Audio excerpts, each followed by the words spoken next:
Welcome and great to have you join us as we go off script with Sam Monk, Senior Leader of Equippers Church. Enjoy today's podcast. Hi and welcome to episode 8 of Off Script with Sam Monk. My name's Jake and a big welcome to all of you listening in or watching in today. We're talking about what's worked, what hasn't, and leadership lessons. And Sam, great to have you with us again. Episode 8. Episode 8. Let's do it, Rattling man. through these, it's amazing. And today I want to sing you a song because I know you want to hear me sing. John Farnham sang a great song. Here we go. Here we go. Wait for this. Take the pressure down, cause I can feel it. It's rising like a stone. I think it's like a stone in your way. But today, hopefully you can remember That was that an at home. amazing introduction, by the way. Take all the weather and turn him around. Yeah. But the song is about pressure. Take the pressure down. And I want to kind of talk about pressure today, and take the pressure down is often a line that we can think about. I just want the pressure to be removed. I want to take the pressure off. I feel like I'm under pressure all the time. I want you to talk about pressure because pressure's not always what we think it is. Yeah, well, there's a lot of pressure in our world. It's Pressure like, to sing. Under pressure. Yeah. Under pressure. No. Don't. Do you want to hear him say it? No. Okay. Maybe later on. Maybe later on. But we're under pressure, whether we've got financial pressure, relational pressure, there's a whole lot of pressure. Work pressure, high blood pressure. Yeah. There's a lot of pressure in our world, and it's really how do we perform under pressure? When it comes to sport, pressure moments in sinking a basket, is like, can do it easily while I'm practicing, but you put me in a high pressure moment in the middle of a game. It's amazing how that can become a lot harder. We've played a bit of golf together back in the day, and we can all stand at the driving range and hit balls down the middle, but then when you're actually on the course in the middle of a game, it's a lot harder to do when something's on it. When something's on it, or someone's watching you, or And so pressure is a big thing that we've got to learn to live with, because we can't escape pressure. A lot of people think, I just need to get away from this pressure. But I find you carry pressure with you wherever you go. You might be on a hammock in Fiji, thinking I'm away from pressure. But if there's an internal pressure on the inside, you're not going to have a good holiday. And so how do we handle pressure? How do we live with pressure? How do we find God in the midst of our pressure? Because I found in the end, we all need pressure. We need pressure. If you don't have the right pressure in your tires, your car's going to use more gas. Right. It's not going to run. It's not going to run smoothly, and so we need pressure, but it's the right amount of pressure. I think is. So talk about that, because you're right. And the tire analogy is a good one, because you don't want to overinflate or underinflate, because the car does different things. Yeah. But it also, just as you said that, it's inefficient to run a car, like even fuel wise, if the tires aren't at the right amount of pressure. Yeah. And it's almost like it's good way to think about our life. Are we? I mean, not that life is about efficiency, but you're sort of not living the best life if you're either under too much pressure or not enough pressure. So is there a right amount of pressure? I think there is, because the world sells us a wilderness mentality where everything's provided for us. Right. But the adventure God calls us to, and the vision that we have, inevitably is going to bring some pressure into our world. And if you got any level of vision, whether it be for your business, family, different things, the gap between where you are and where you want to be, creates a level of pressure. And so we do need pressure, and pressure is good for us. You don't grow, you don't grow in life without pressure. And also, the holiday thing, like as much as we'd love to be on a hammock in Fiji or somewhere at the moment, you can come back from holiday. Yeah, and still find out. Oh man, I thought I went away to relax, but I've come back and actually I'm in a worse place, or in the same place. The internal pressure maybe is still built up, and it hasn't. So you can't just run away from it by taking a week's holiday. Yeah, you can't escape from that. Yeah. And I think there's some things that God has not called us to escape; He's called us to overcome. Right. And I love the verse in Corinthians where Paul says, in the Message, it puts it really well. It says, God will never allow you to be pushed past your limits. Right. That's a very encouraging verse. Yeah. Because if you're under pressure and you're going, man, I can't handle this right now, I need you to take the pressure down. One thing I often say to myself when I'm under pressure and I think I can't handle it is I say to myself, I can handle this. Yeah. Because God will never allow me to be pushed past my limits. Yeah. If I go beyond the limits, it says He'll provide a way of escape. Right. And so whatever you're going through right now, maybe you just need to say to yourself, I can handle this. Yeah. I can handle it. If you can't, you can be confident God will make a way of escape for you, so that you don't have to. But we grow through learning to overcome those things that we come up against. So we've got to think of pressure's not always because I think people talk about pressure as quite a negative light most of the time, don't they? Yeah. Pressure's a real bad thing, but actually, again, tyre pressure's not a bad thing. You're going to need pressure on your tyres. Well, James talks about it. He says, count it all joy when you fall into various trials. Yeah. And he says, it's like, James, what do you be smoking? I reckon, It's like, what's up with that? But really what he's saying, if you do the math from a divine perspective, count it all joy. If you do it, this is going to turn out in your favor, and it's going to produce something in you where the Bible says you'll be perfect, complete, and lacking nothing. Yeah. So it's not so much what we go through; it's our perspective on what we're in. Yeah, and I think the whole essence of the Bible is really the story of God with us. That no matter what we go through, He talks about a whole people group going through. These are my people, and I think we get to access that in the New Testament, but also that no matter what we go through, there is a recognition that God is with us. Yeah. That He is with us. He sees it. He understands it. He's thinking about us all the time. Yeah. And that we can learn to kind of get comfort from that, can't we? And I think perspective is a huge thing, because it's easy when you're in a pressure moment to lose perspective. To lose it. Yeah, to lose it. It's like, if you ever had to stay up all night with kids, all night is not that long when you're sleeping. But all night, when you can't sleep, it's a long time, and you're wondering whether you're going to survive the night. But sometimes you just need to remind yourself, this is just a season. Yeah, I'm going through. Yeah, it's a tough season. It's a busy season. It's a hard season, but it's just a season. And you can get through it. It's amazing how many people, on courses of study, give up close to the end because they go, I can't take this anymore. But if they just held on a little bit longer. And most people wish, in the scheme of things, that they probably did persevere rather than give in. Yeah, for sure.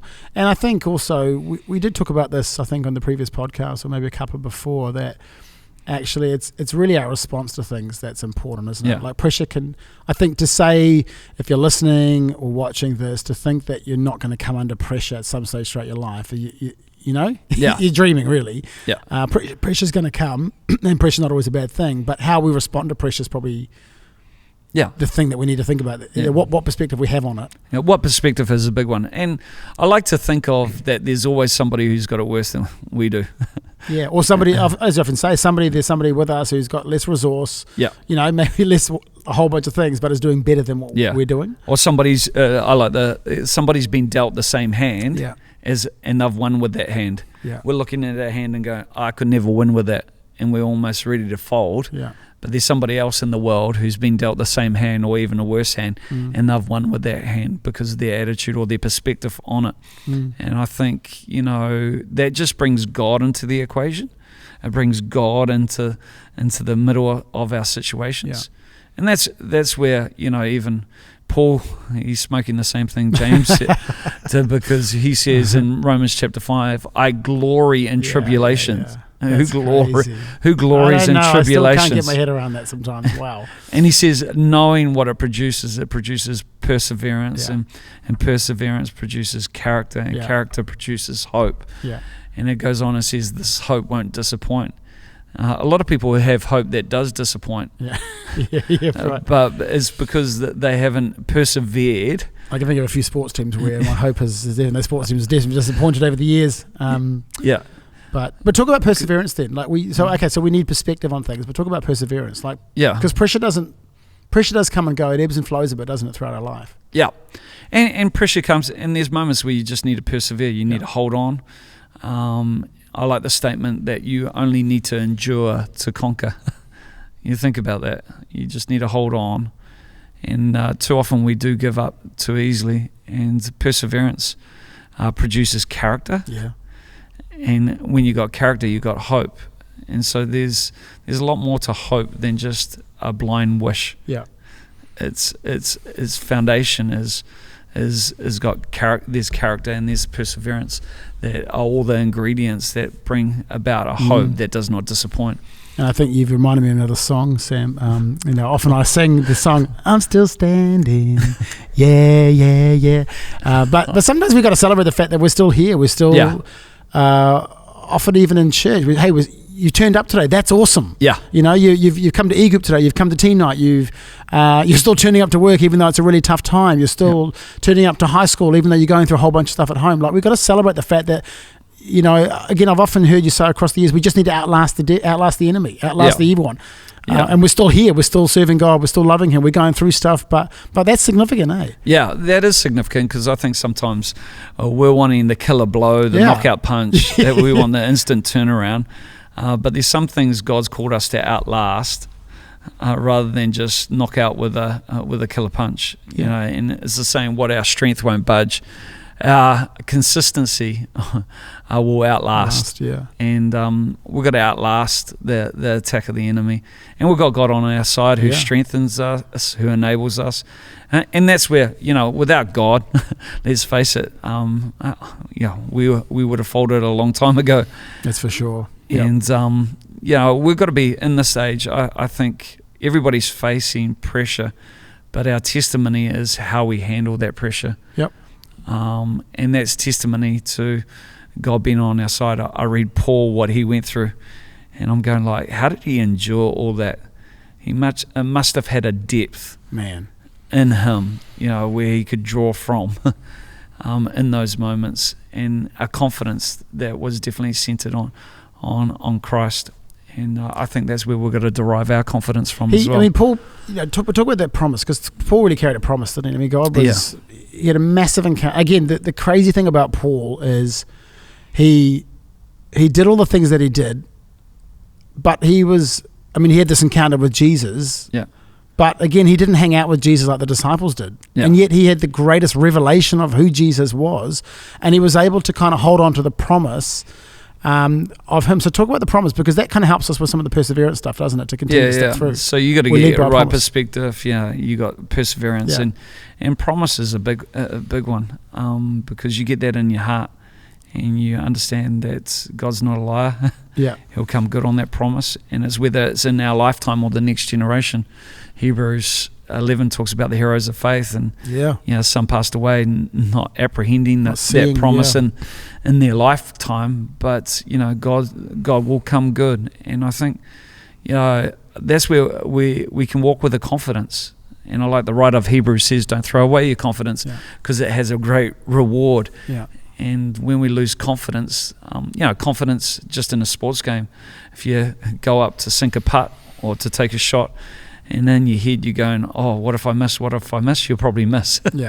And confident, if you're confident, I'm going to get this, there's a high chance you're actually going to get it. And you know, I think sometimes we choke in pressure moments because we allow the enemy to rob us of confidence. And I like what the writer of Hebrews says: don't throw away your confidence. So that assumes being a believer in Jesus, we have it. We have it. We actually have a confidence. So you know, sometimes we need to ask is, where did we throw it away? What was the occasion? Where was the situation that we actually threw away our confidence? And we need to go back to that situation and actually pick it up again. And I like the thought that we have this resurrection power. You know, obviously we've been buried with him, but we've also been resurrected with him, which means that he can kind of resurrect any situation. And so that gives me a massive confidence. I think recognizing the way that I live my life, that I'm not everything, you know, as we talked about a couple of weeks ago, I'm not the whole, I realize I need other people, but the confidence that I have in God to outwork stuff is recognizing, you know, his authority. It's recognizing the fact that he's seeing everything that I'm not seeing as well. He's living outside of time and space, and all the things that I'm subject to, he's not. And that does give us a massive confidence. He leads us with a promise, and he says, you know, he says you can do all things. And I think we've got to actually believe these verses, and actually start to step out in faith and take a hold of it. Well, you know, we all face pressure, and sometimes it feels like it's too much. You know, there's times it's like, oh man, how am I going to get through this?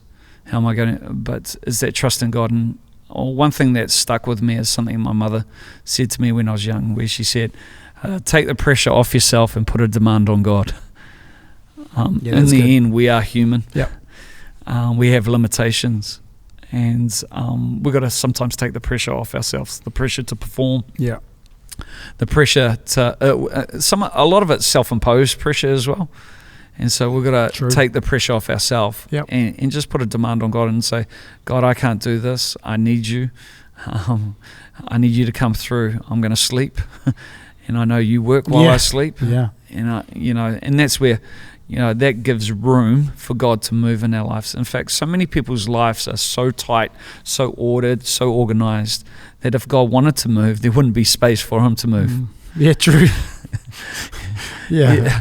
And hoarders. And I like the thought that a lot of people pray for miracles.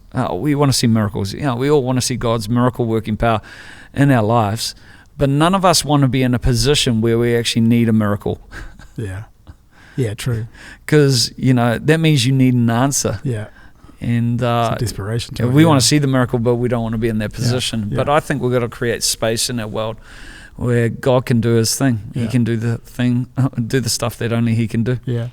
And again, a phrase over the years that you've used a lot is, we've got to be careful we don't put, I think you phrased it, sort of God-type pressure on human relationships. Like, we're not God. Yeah. And I think for a lot of people listening and watching, we've got to realize you're not God. Yeah. And you can't expect to be. And I think if people are putting a demand on you for that, we've actually got to take the pressure off ourselves and go... And the pressure off others. And the pressure off others to go, hey, man, we can't... Yeah. I think that's big in a marriage and a relationship. Is sometimes we're expecting our partner, spouse to be God. Yeah. But they've got to go to God. Yeah. I've got to find God for myself. Yeah. And where people aren't in connection, relationship with God, often what happens is they then put that God-type pressure on other people. Yeah. And that's why they always feel let down, because nobody can never measure up. Nobody can live up to that. No, it's a pretty big thing to live up to. Yeah. Perfection. I know everybody wants to be a hero, but let's face it, there's only one hero. How about a final comment, Sam, on, I guess, the revealing nature of pressure? Because it does reveal, both in potentially in a negative and a positive light. Pressure can reveal, what's attitudes. Actually, what's there. Yeah, it can expose a whole bunch of stuff. It brings out what's in. It definitely brings out what's in you. It's like squeeze a lemon, you get lemon juice. Squeeze an orange, you get orange juice. Squeeze a pimple. Oh, gross.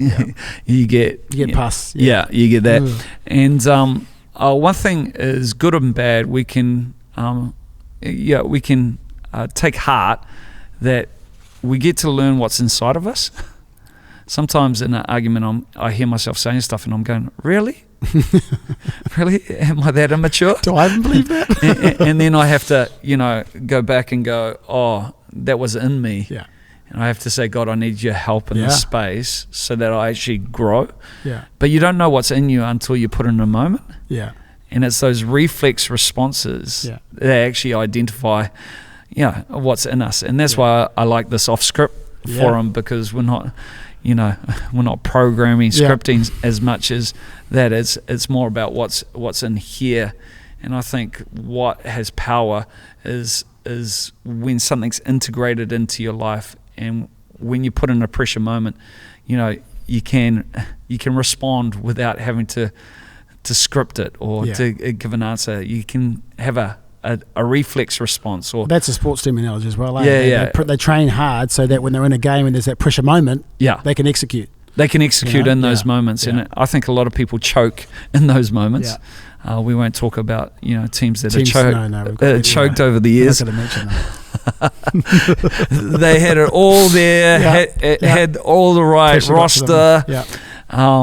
Doing so well, looked like they were going to win championships, but at the final moment just couldn't cross over. And I pray that we're not chokers. We're not chokers. Maybe jokers, but not chokers. We'll be jokers. Hey, thanks for that, Sam. That's awesome. And again, that was episode 8 of Off Script with Sam Monk. One thing you'll hear about us talk about a lot is significant ministry comes from significant relationship. And we're really keen to connect with you guys. And again, if this has been helpful, can you like it? Can you share it? And maybe it'll be a benefit to others as well. You can subscribe on all the different various channels to Off Script with Sam Monk. Otherwise, thanks, Sam. Thank you. We'll see you for episode 9 of Off Script with Sam Monk. Have a great week. Thanks for listening to Off Script with Sam Monk. If you found this podcast helpful, make sure you pass it on. We love your feedback, so drop us a line about what topics you'd like to hear about on Off Script with Sam Monk.